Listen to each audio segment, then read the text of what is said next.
0, 1. Let's get started. Hello and welcome to Beyond Top 10 Tennis. My name is Dr. Dr Berge and I'm your host. I'm the author of 12 books. Number 13 is on its way. A CEO of 13 years, an elite performance coach for over 19 years, having worked with athletes throughout Europe, the United States to Australia. I'm the world's leading scientist on coach and athlete performance, specifically behind how to develop a top 10 tennis ranking. My work includes everything from mitigating injuries to conditioning behaviors that set a player up long term for the long game towards a top 10 tennis ranking. I'm behind theories from the optimal performance theory, optimal behavior for optimal performance, the barrier breaker, the rule of transference to the golden rule. As has become custom, each episode we dive into the latest rankings and results on the WTA and ATP tours and deliver new data implications as shared in, my latest release from last year, how to develop a top 10 tennis ranking. Look, today's insights play its own role, like so many other episodes, in developing the player, parent to coach for that road ahead towards a top 10 tennis ranking. So as always, buckle in and enjoy the ride. Thank you so much. Look, a little bit of a snippet there that I typically do share on is that we are well over 100 episodes, 130 episodes we passed last week. And oh my goodness, so look, if you've been with us for some time now, thank you so much. Beyond Top 10 Tennis would not be here if it wasn't for you. The same goes for if you're new, welcome. Again, we would not be here if it wasn't for you, all of our new listeners that continuously coming. I'm so grateful. With all those books you can see in the background, that really sums up those 12 texts to date. Number 13 is on its way. I'm very excited. So today's episode is going to be a little more refined. One, because I still have a lot of work to do. But two, because the season, it's essentially wrapping up almost. We know there's a few more Davis Cup matches to be underway. Essentially, we need to see who's going to be crowned the Davis Cup champion. So we've only got those initial couple of matches that have unfolded. Billie Jean King Cup, however, or Fed Cup, is done. We know the champions, and we also obviously know the season-ending champion on the ATP Tour. Last week's episode touched on obviously the WTA Tour champion or the WTA Finals champion for the end of the year. So we have all of that to go over, and I'm sure we will have time today to dive into another section of the secrets to optimal coaching success. I'm just going to kick off today's episode with, yes, that number 13 book. It's weeks away. It is really under the pump. Typically, I think this time last year, Beyond Top 10 Tennis was talking about how to develop a top 10 tennis ranking, and it was released, I think, roughly around the first week of December. At this stage, we're probably looking at the second or third week of December for this next release. I'm very excited. I did share more insights on that in last week's episode. But for those of you who haven't listened or yet to listen or would like to know a little bit more, this next text, I haven't released the title or shared it yet. It's pulling all those 12 or 11 texts, if you like, together. So remember, one of those releases is fictional. So we're looking at 11 essential texts and how to navigate your way through that body of work, how to leverage it on a daily and weekly basis, which I'm very excited about because this has never been done before. And I've personally designed planners for you every single week with a multitude of questions in there. And there are two parts to it. So the second part won't come out till early next year. It's huge. However, I'll say it's huge in substance. It's actually very compact. and I've made it or made the decision for that, and there's obviously more in the book that speaks about this. So you can really it's easy to take with you where you go, on court, off court, it doesn't matter where you are, and that's really important because it is a must-have to dive into.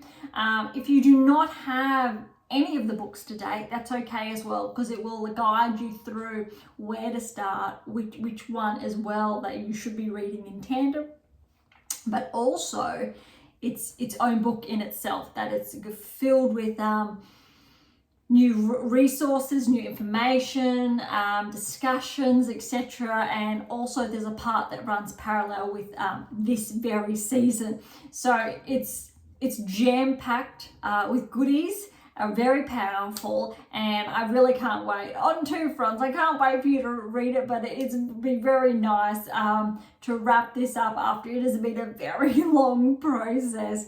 But I wouldn't have it any other way. As always, I do welcome questions. I think the fun thing about this next release is that it actually integrates the earlier sections of Beyond Top 10 Tennis, because I know we get a lot of new listeners, and my question to you is, and potentially to me then, how do I get through all of these episodes already? And this is obviously now how.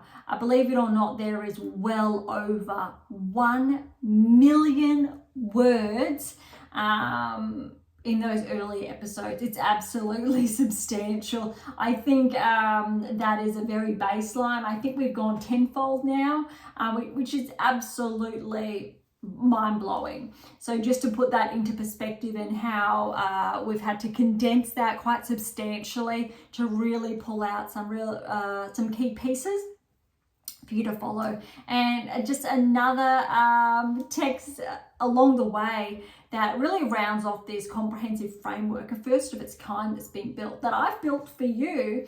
And to learn more about that and the why, I'll hold off, because that's all shared, and I've penned that in this release. It's very tricky not to share the title and all of the above with you. So give me another few weeks and I will share more on that. But we will keep these episodes quite short, purely because after the Davis Cup, tournament's essentially wrapping up when we're looking at top 10, 20, 50 players. There are a couple of smaller events underway. There will be the Next Gen Finals, I think the week before Christmas, but just after Christmas we will kick back off, because there are a number of events in Australia typically, or also in Asia, that do kick off roughly a few days after. So we've only got a couple of weeks between now and then, roughly, or maybe about 4 weeks. So we will slow down, but we will be back before the new year is here. So really important. Hopefully, if you are not listening to today's episode live, you will come across it and you will see that we've just taken a few weeks off because the season is under wraps as well. And whilst I acknowledge there are actually a number of tournaments underway on the WTA Tour that run throughout, I think now through December, similar ATP Tour, they are smaller scale events, and they will be collecting points, obviously, typically ranked outside the top 80, outside the top 100 as well. But it'll be interesting to look at key players in those couple of weeks who have begun to track and are progressing, whether it's inside the top 100, verging towards the top 50. However, the points on hand over the next couple of weeks, they are not, say, substantial, like a 1,000, a 500, or a 250. They are all 125s or under. Very important to know. All right, so today's episode, we're going to kick off with the Billie Jean King Cup, and then we will look at the Masters, the ATP Finals. There's only a number of matches, but very exciting. And remember, we did look at those initial matches last week, so we're going to pick up from where we left off.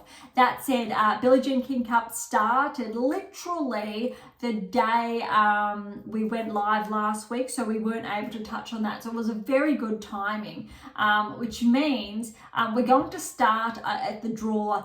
We did have a number of byes. So for example, Canada, Australia, Czechia, and Italy, they all received byes first round, so for the Billie Jean King Cup. So we're going to look at the round ones, and yes, this all played out over the past week. So we had Germany and Great Britain, Raducanu over Nymaner, 4-4, exceptional result. Boulter over Seidman, 1-2, and that was really clean, purely because Seidman's had a really good year. Boulter, obviously, yes, as well, but very, very impressive. I think noteworthy is Raducanu's match almost went for 2 hours. In contrast, the Boulter's was a little over 1 hour. There was no doubles that was in action, purely because they already won the tie 2-0. Right, so that's Germany and Great Britain. The other first round we've got is Slovakia and the US. This was a bit of a surprise, definitely probably what was not anticipated.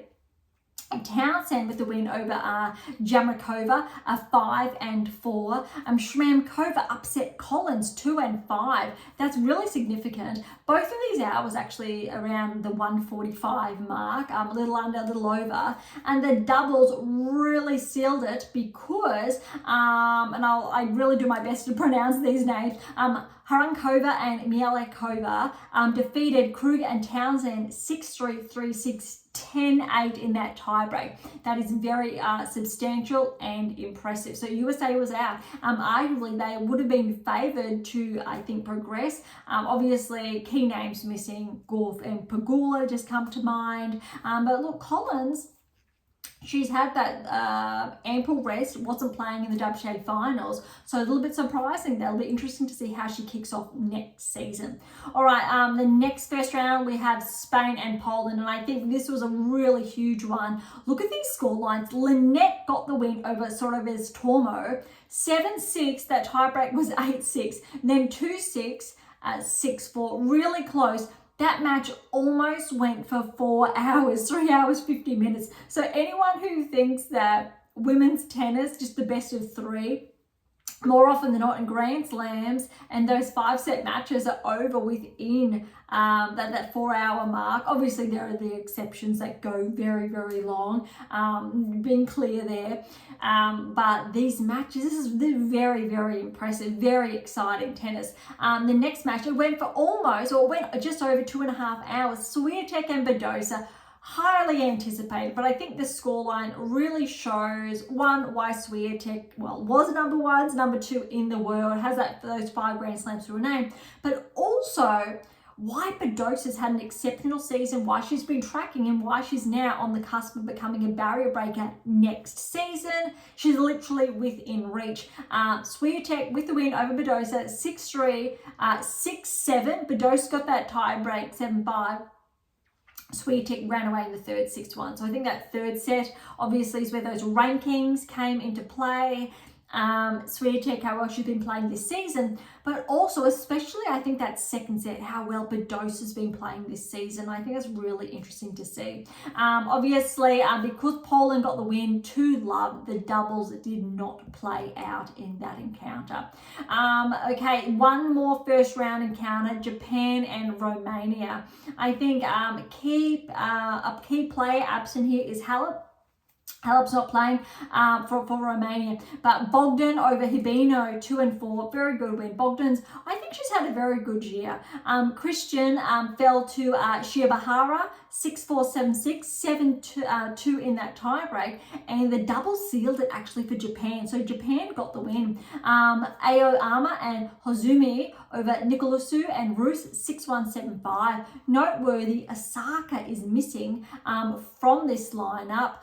Would have been great to see her in action, but look, well done to Japan to get that win over Romania. Right, so that's all of the first round or round one actions.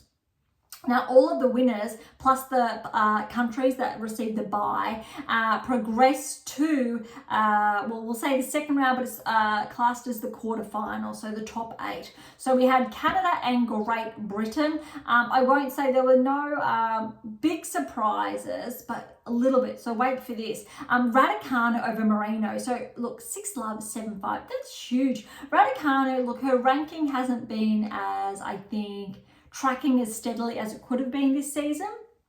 But I think she's in a very good position for next season, being able to get a number of matches under her belt, which was really, really important. Similar with Osaka. So I think that's really good. I know there were expectations, potentially top 30, top 20, if they performed like they once did, or respectively.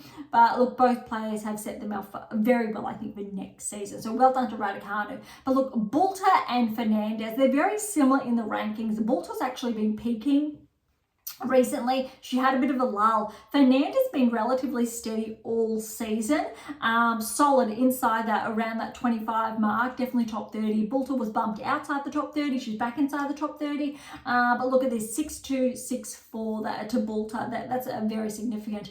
Because Great Britain got that 2-love, there was no doubles in action, so Canada was out there. All right, then we had Australia and Slovakia. I think Slovakia had a very interesting lineup, purely because we're not seeing more bigger name players, but oh my goodness, did they bring it home. A little bit biased. Those of you who are not familiar, I'm based in Australia. We had a Gold Coast local, Kim Birrell, play for Australia against Hurung Can over first round. And look, I did watch a good percentage of this match, and oh my goodness, it was very close. Birrell should be really proud of herself with his result. 7-5, 6-7, that tie break, Kimberly got 7-4, then Harankova got that third set 6-3. That was really close. For perspective, it went over just over 2.5 hours. Then Tomljanovic was in action against Shmamkova, but look, Shmamkova was too good, 1 and 2. We know how well Tomljanovic can play, but she's been struggling with injuries. She's been back, I think, for a few months in action, but I think she's yet to find that form that we know got her well inside the top 50, or she's been there for a number of seasons previously. Because Slovakia got the tie 2-love, the doubles did not play out. So we're not seeing many doubles, actually. We're seeing more clean sweeps. All right, then we had Poland and Czechia. I do apologize. I hope I'm pronouncing that correctly. Poland did get the win here, but look at this. Boskova, very impressive win over Frech. And because Frech has been tracking this season, 6-1, 4-6, 6-4, again, well over that 2-hour mark. Swiatek Noskova, noteworthy, really, really important. This is why this is exciting. Czechia, Czech Republic, but it's Czechia now. I'm just clarifying that because we're historically seeing that. Noskova, Swiatek, guess who bumped Swiatek out of this year's Australian Open? Noskova. That was huge and a very big breakthrough for Noskova, who's managed to be able to maintain her ranking inside the top 30 for all season, essentially, since that round of 16 was a quarterfinal result of the Australian Open. She's been really solid, and I believe she's only 19 years of age. Really good things, I think, to come for Noskova next season. Swiatek, look at this result, 7-6, and the tiebreak was 7-4 to Swiatek. Noskova got the second set, so that was 4-6, and then Swiatek the third, 7-5. That went again over 2.5 hours. That's a huge match, very, very impressive. In all fairness, Swiatek and Paolini are the only players, I believe, that play the WTA Finals and are playing Fed Cup, Billie Jean King Cup. So it was one apiece for Czechia, and Poland went to the doubles, and Swiatek did play doubles with Kawa, and they got the win over Boskova and Siniakova 2-4. Noteworthy, Siniakova, we know how good she is at doubles, Boskova as well. So that was actually a really good result for Poland. Really, really impressive. Great to see. Awesome tennis. All right, Japan and Italy then faced off in the last quarterfinal. Oh my goodness, how much tennis has Paolini been playing? Probably equal to or just as much as Swiatek, almost. All right, Shibahara over Kokureto. Now, Kokureto has been tracking this season, but look at Shibahara. 3-6, 6-4, 6-4. Another match, almost 3 hours, 2 hours and 44 minutes. Huge. All right, and then Paolini got a very good win over Uchijima, who has, I'll say, steadily been tracking, not as progressively, but she's been showing up.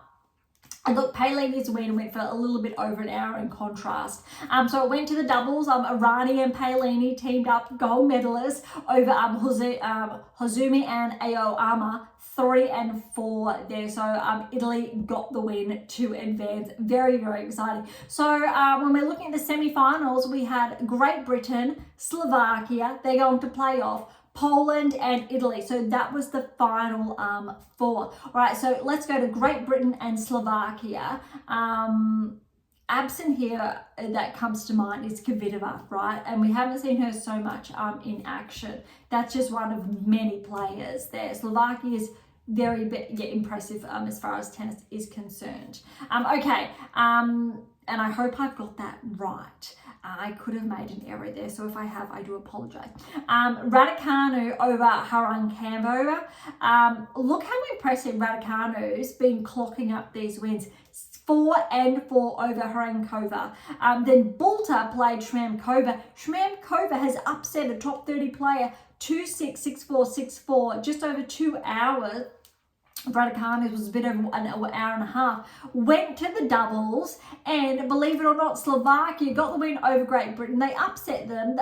It was Milikova and Harankova over Watson and Nichols, 2 and 2. That doubles match was actually relatively one-sided, a little bit over an hour there. So well done to Slovakia for progressing to the finals. Very, very exciting there. Now the next match, hugely I think and highly anticipated, was Poland and Italy, because we know Swiatek, Paolini, I actually don't believe they faced off in the WTA Finals.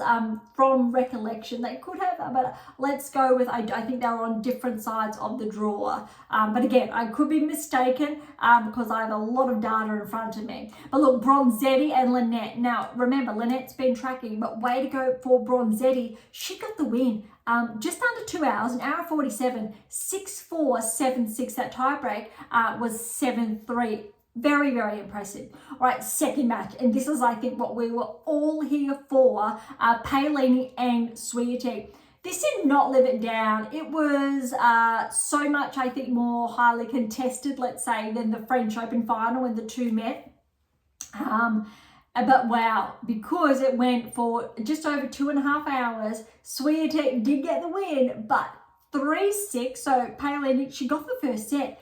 Swiatek came back 4 and 4. That's huge. We know how close that is. 3-6, 6-4, 6-4. I think this is the closest Paolini has come to almost getting the win over Swiatek. And this is why she deserves that top 4 ranking. Absolutely. Arguably, she's had potentially the best season out of any player. Yes, Zheng got the gold. Yes, Sabalenka got 2 Grand Slams. Paolini, she made 2 Grand Slam finals. And without spoiling, Paolini's got huge results for the Billie Jean King Cup. And how well she's also been tracking as well, becoming a barrier breaker and all the other accomplishments along the way. Doubles, look, Irani and Paolini, they teamed up again, and they got the win over Swiatek and Kawa, 5 and 5. But look how exciting that is, that the gold medalists, look, we know how well Paolini and Irani play doubles, but Swiatek and Kawa, they got so close, 7-5, 7-5. I think that's huge credit to Swiatek and her double skills, but also Kawa being able to team up with Swiatek and get so close to progressing to the finals. So that means that Italy did progress. They got the win, so they played Slovakia in the finals, which means we're almost there. And this did wrap up late yesterday. This is why today's episode is a little bit late than typical, because we were waiting for those matches to wrap up rather than waiting another week to be able to share this season's Billie Jean Cup champions. All right, Slovakia, Italy, and look at this, Bronzetti out of the blocks firing over Harankova 2 and 4, then Paolini over Shmankova 2 and 1. Both matches a bit over an hour, no doubles needed. Italy with that clean sweep, and this is where I was sharing that Paolini has had an absolutely stellar season. So that wraps up the Billie Jean King Cup, or Fed Cup for those of you who are familiar before the name changed. Very, very exciting. Very quickly, we're not going to go into details, but there are two smaller events in action on the WTA Tour. That's the Fifth Third Charleston. It's a 125 in the States. Zarazua is the number 1 seed. She's progressed through to the second round. Other, I think, key players we have as predominantly, I'll say, the second seed in Parks. And I do believe Parks won a tournament or has won the title this season or come close. It'll be interesting to see how that does unfold. The other one is the LP Open in Chile. Lamens is the first seed, but she's fallen first round. Montgomery's in action. Sheriff's in action. That'll be interesting. I do believe Sheriff's setting herself up to progress more next season, and Carl is the second seed. She's progressed through to the second round, or the round of 16. All right, so we'll quickly head on over to the rankings. Last week's episode, remember, there were those changes, and we did touch on that, courtesy of WTA Finals, the realignment, etc. We did go over that. So this week I really want to look at if there have been any other significant changes. So we've got a few that have happened. I'm just making my way back all the way through to 100, because we are seeing those changes around that ranking range. So Sheriff, who I've just touched on, she is at 100 steady, no changes since last week. Wang's inside the top 100, 23-year-old from China, up 3 places to 99. And Carl, who I've just touched on as well, so she's 94 in the world, just for perspective there. Nyman, who played Billie Jean King Cup, 91 in the world. Podoroska, she's back 9 to 89 in the world. Gadeki's at a new career high. She is a local Aussie, 88. Very exciting to see.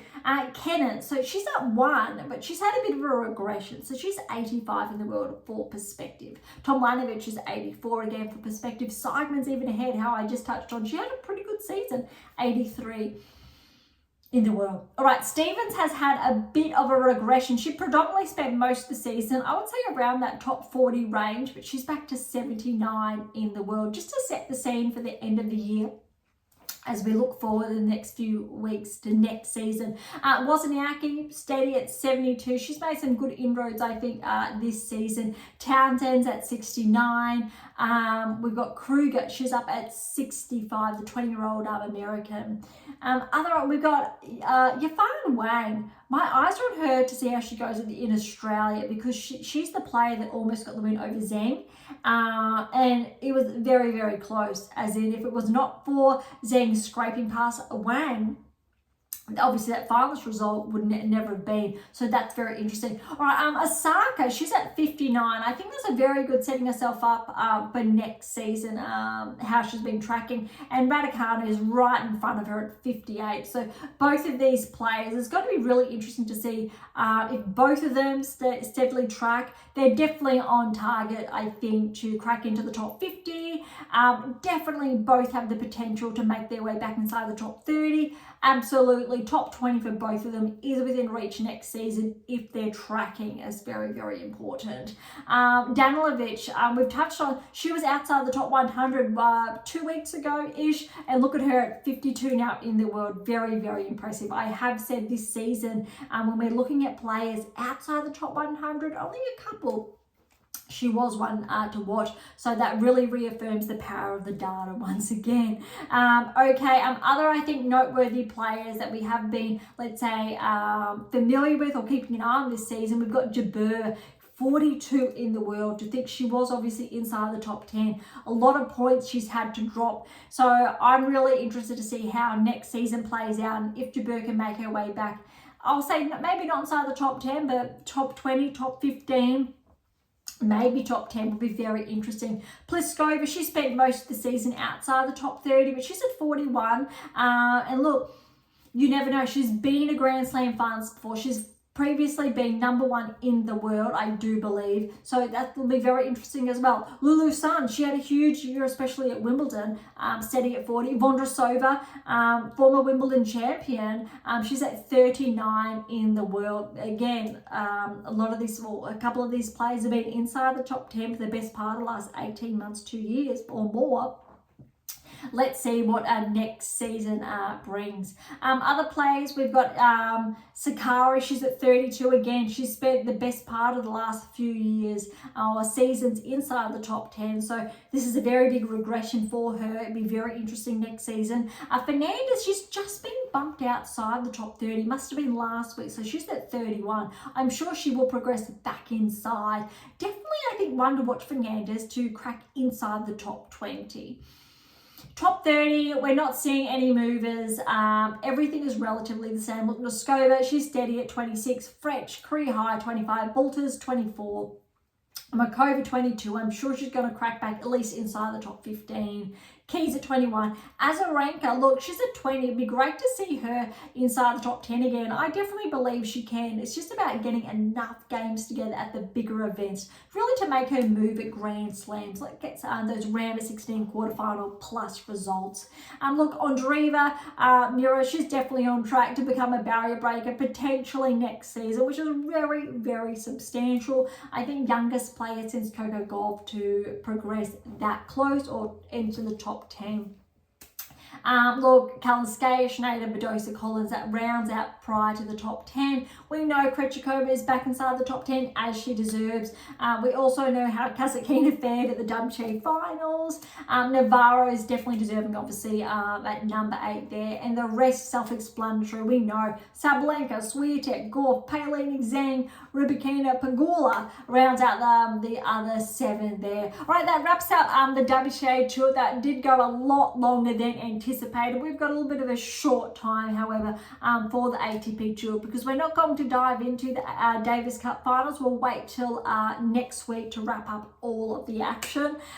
Just to keep everything, I think, tight packed, to share all of the results in one, just like we've done for the Billie Jean King Cup. So we've got the ATP Finals. We did touch on last week. Look, Sunday, Monday, Tuesday, so days 1, 2, and 3, we were able to share. And I'll just quickly wrap up day 3. Sinner got the win over Fritz. That was very, very substantial, 4-4, because we know that's a rematch essentially of the US Open Finals. Then we had Medvedev and De Minaur 2 and 4. Again, that was day 3 action. Just to put that all into perspective. But really, really, I think interesting that scoreline, because some of you may know or be familiar with the outcome. So I'm not going to spoil it there. But I'm just looking. That went for an hour and 40 minutes. Okay, that's interesting. Just keep that in mind. All right, so let's fast forward to day 4 then. So that's day 4. We had Zverev and Rudd. 7-6, 7-3 in that tiebreak, 6-3. Very good win for Zverev, but Rudd, I think, he's left his best to last. He played some really exceptional tennis, I think, for the ATP Finals. Alcaraz and Rublev, look, this was actually closer, or as close potentially as the scoreline anticipated, a bit over an hour and a half. Alcaraz did get the win, but remember, he's already had one early loss, 6-3, 7-6, but that tiebreak was 10-8. That was huge. All right, day 5, because we've only got 2 matches per day. Sinner Medvedev, Sinner with that win there, 3-4. Sinner's been absolutely flawless. A little over an hour there, a little bit brutal there, because we know Medvedev's a very good player. Fritz de Minaur, this is probably de Minaur's best match, granted that he did go down 3-0 in the finals. Look, 5-7, 6-4, 6-3. And granted how well Fritz played, that says something. Alex was able to push Fritz to 3, hold him there for a little bit over 2 hours. Look, Fritz obviously with that win there. All right, day 6 then. So on the Friday's action, we had Zverev and Alcaraz, and this was really playing for who's going to make the semi-finals, and Zverev got all the way through there, 7-6, 7-5, that tie-break 6-4, and I think really, look, we know Zverev is 2 in the world. As far as rankings are concerned, look, Alcaraz has 2 slams to his name. I think that really does deserve 1 and 2, similar to Swiatek and Sabalenka. They're definitely 1 and 2. But Zverev, look, he's had a stellar season. Fritz as well. Rudd's finishing off very strong. But Zverev with this win, I think highlights why he's 2. That said, I think it's definitely questionable, granted that he made 1 finals this year, and Alcaraz obviously claimed those 2 Grand Slams. All right, Rudd and Rublev. Rudd with the win here in 3. Rublev almost got close, but he also went down 3-0 in his group, similar to Alex. 6-4, 5-7, 6-3, bit under 2 hours there. All right, day 7 action. This was our semi-finals. Sinner, Rudd, Fritz and Zverev. Definitely, I think 3 of the best 4. We know Medvedev's not there. A bit of a surprise for Rudd to make it all the way through. But again, a surprise that Alcaraz didn't.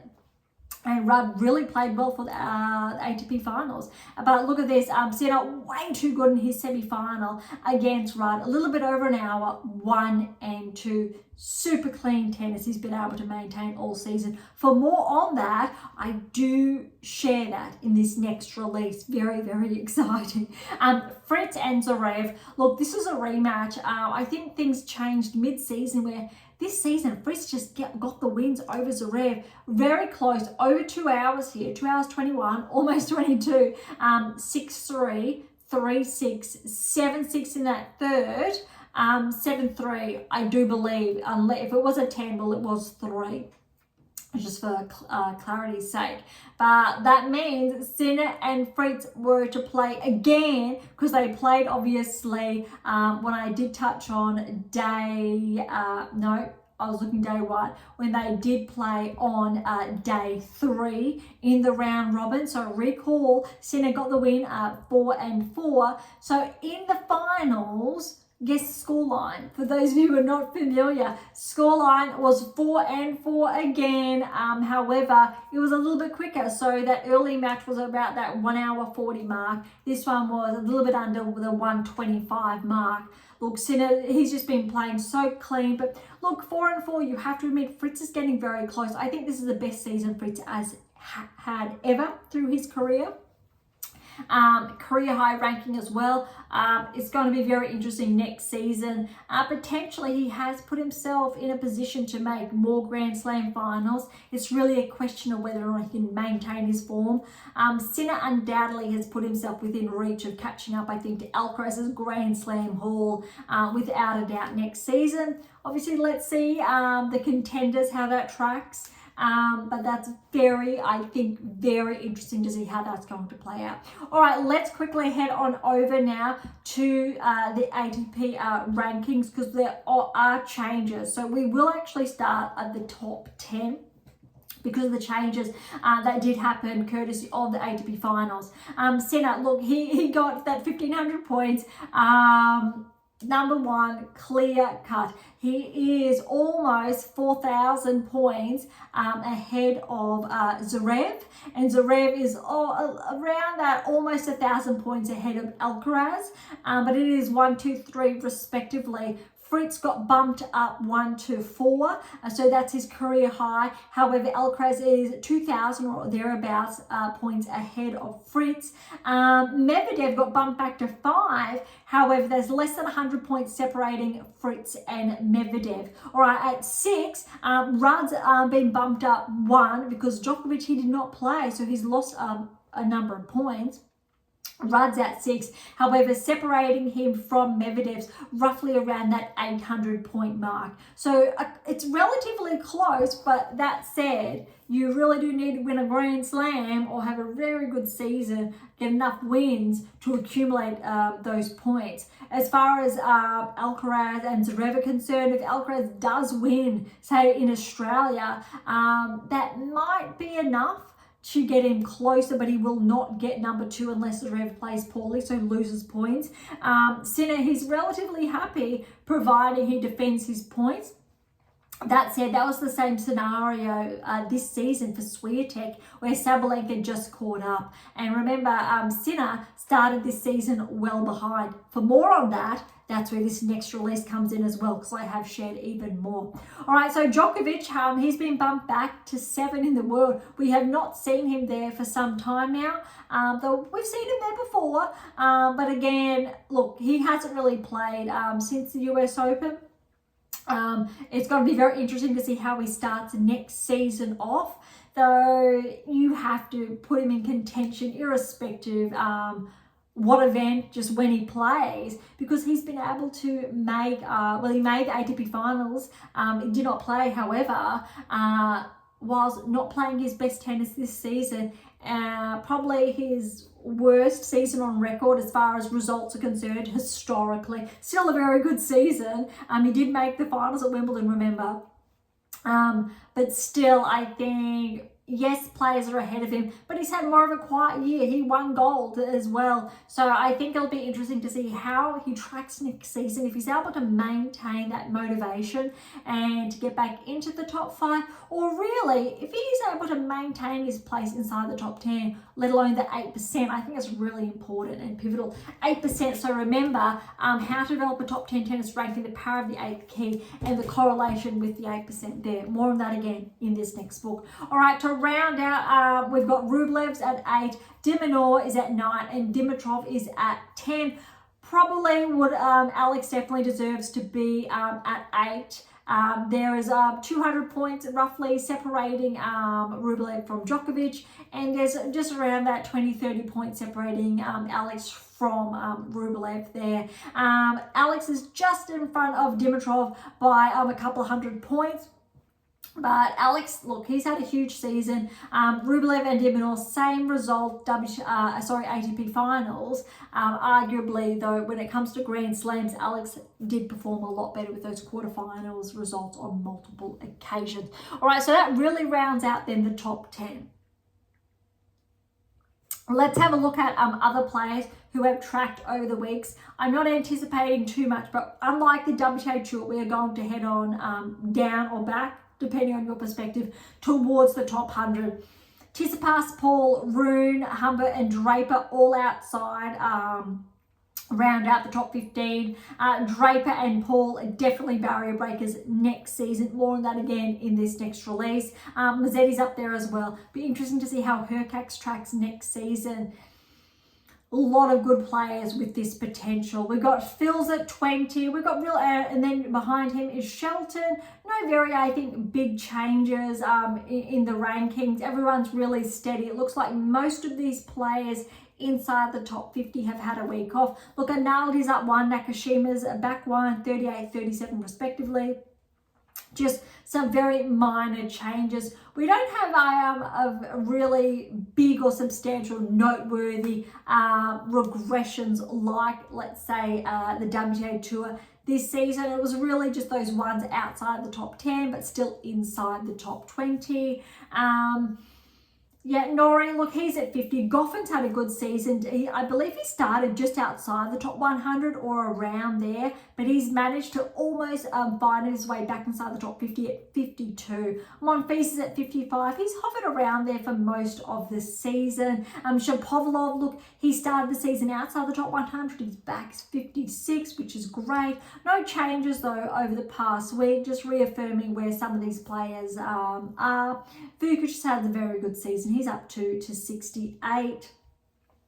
There are other small movers. No, I'll say nothing profound or significant. Here we go. Diaz Acosta, 15-point regression to 79 in the world. Van de Zand Schulpe's at 80. Duckworth's back 582. Fognini, yes, Fognini's, I believe, former top 10. He did spend a few weeks there previously, or a number of seasons back. He's at 84 in the world. I was looking for Berrettini, but I have not been able to pinpoint him yet. So I think I've just gone over him. But that's predominantly, that rounds out the top 100. I'm just going to have another look to see if we can have a look at that ranking for Berrettini, because we know he was outside the top 100, found his way back inside the top 100, but it looks like I cannot find his ranking, which means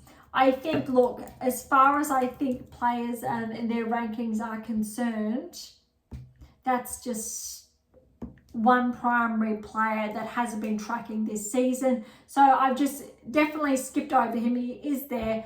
He is 35 in the world. So that's a little bit funny that I that I did miss that. It was right in front of my eyes. So now I'm going to check it. Yes, he's right there. Another player that I'm curious to see what ranking he is going to end the season on is Wawrinka.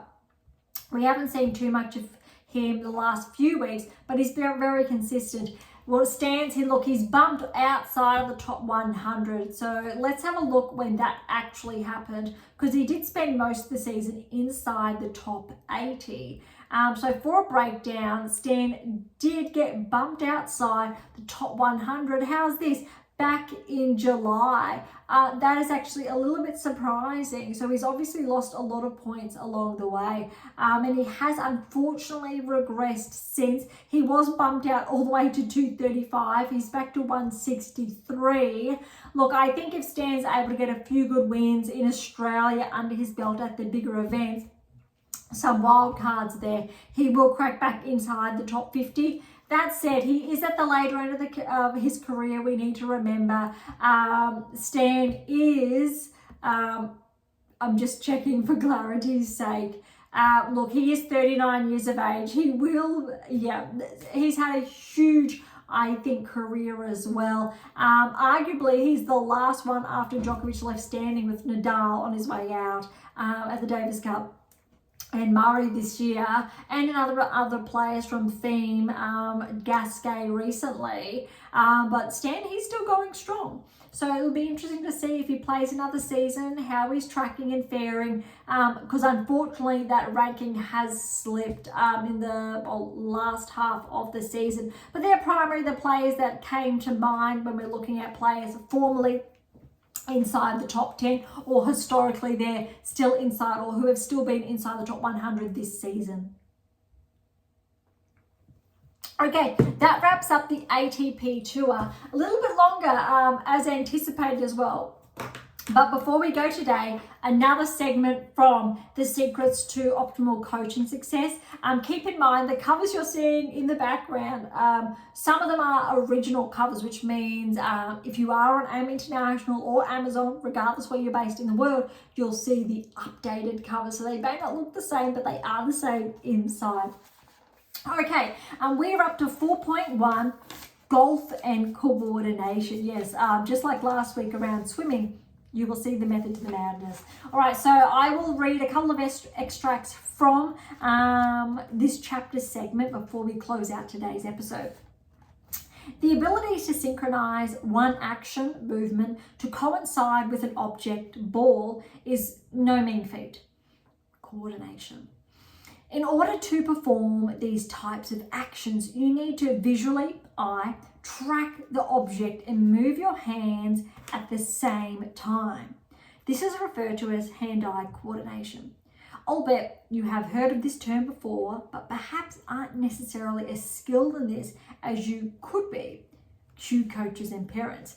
A very small note on that. A number of years ago now, when I was on court with junior players, so younger players, typically whether they're under 10, 15 years of age, looking at their hand-eye coordination, this is what prompted me to write this, is that the ability for children of those younger years to simply catch a ball, irrespective if it was very slowly thrown to them, if there was a bounce involved, has become very detrimental.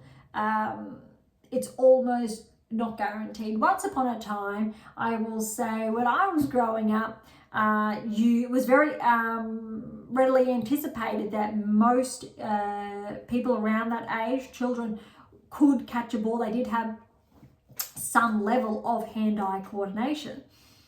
Going back then, that is not the case.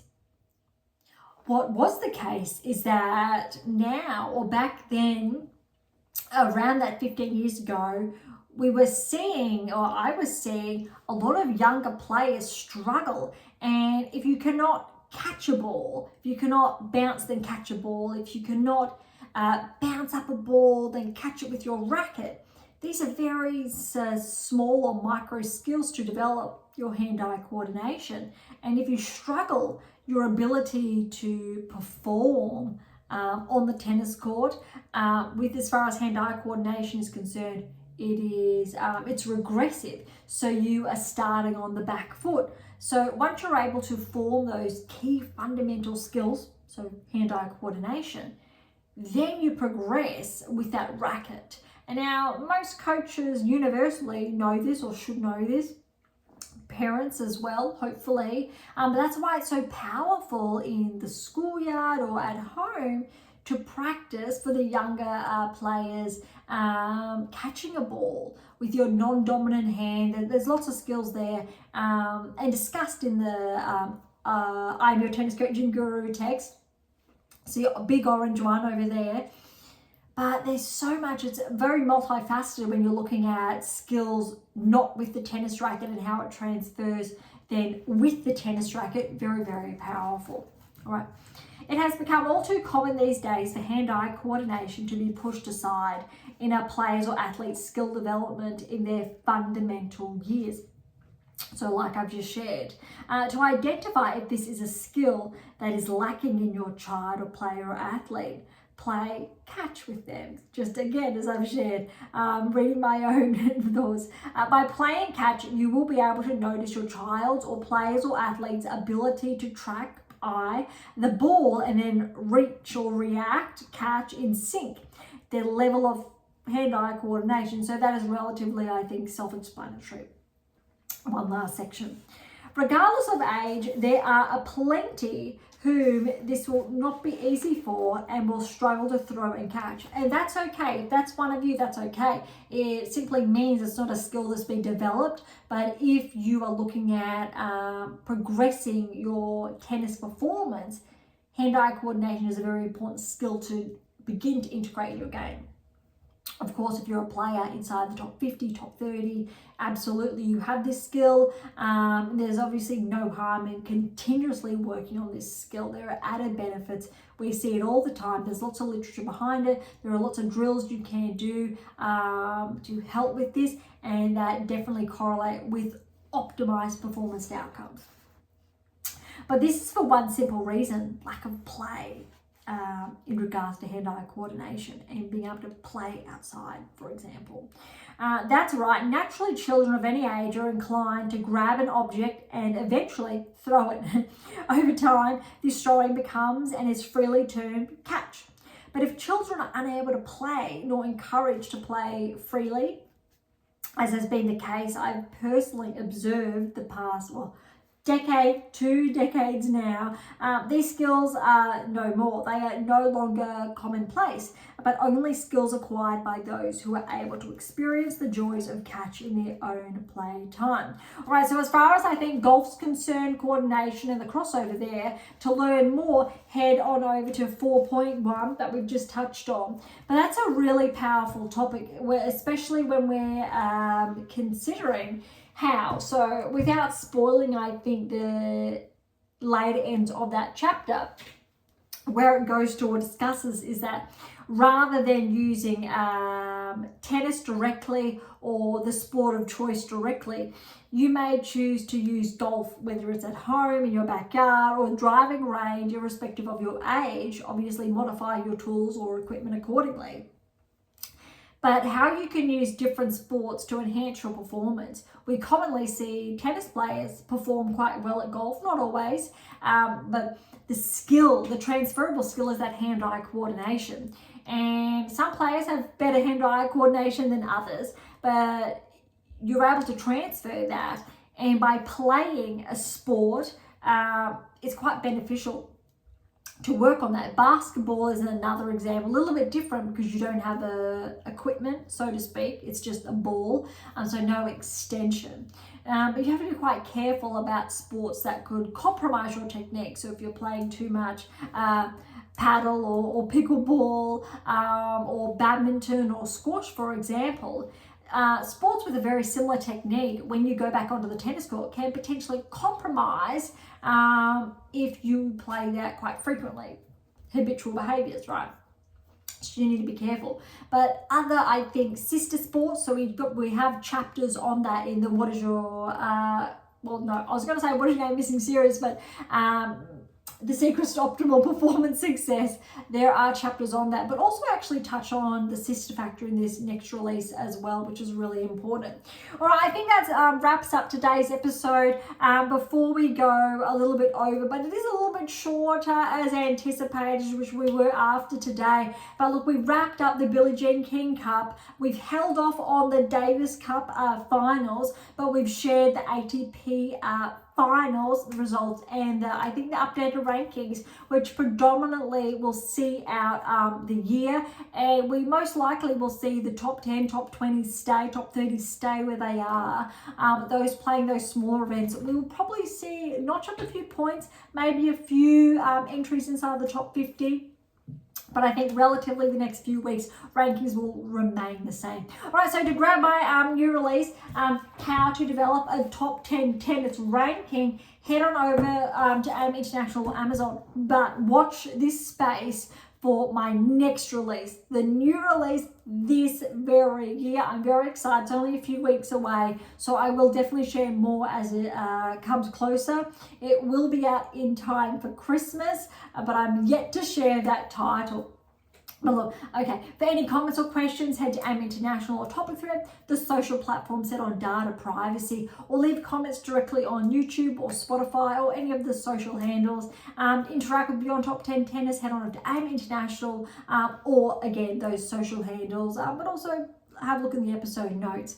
To catch up on our blogs, head to AM International, look for our blog tab, or head on over to Substack with all links in the episode notes. For something a little bit different, head to Pink Octopus Books. That's where my fictional release is. Something left of field, visit Spruik for some random polls. Of course, if you enjoyed today's episode, please subscribe, like, share, do all of the above would be absolutely phenomenal. For those who are interested, we do have scholarships available on AM International, as well as options to work with me exclusively to optimize your performance and nudge you closer towards that top 10 tennis ranking. Now is the best time than ever leading up to the 2025 season. So look, don't be shy and come and say hi. All right, on that note, thank you so much for listening. I am so incredibly grateful. Thank you so much. I am your host, Dr. Berge, and this is Beyond Top 10 Tennis.